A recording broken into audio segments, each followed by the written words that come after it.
नमस्ते।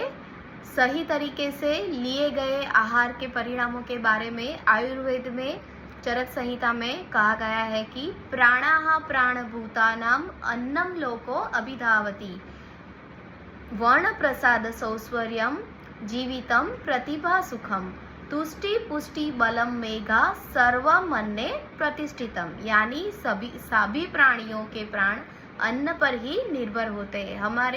हमारी स्किन का कलर, हमारी वॉइस, हमारा आयुष्य, हमारी कल्पना शक्ति, हमारी physical strength, mental strength, healthy body, mind, grasping power सभी अन्न पर ही निर्भर होते हैं। यानी कि अन्न अच्छा तो मन अच्छा।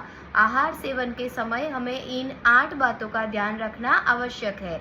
एक तो कैरेक्टरिस्टिक और properties of food items, food processing, combination of food substance, quantity of food, the place where the food items are grown, time of consumption of food, rules and regulation for consuming food and the person who consume food। हमें हमारी अग्नि, प्रकृति, पाचन शक्ति, भूख और ज़रूरत के ध्यान में रखकर ही खाना खाना चाहिए। Thank you.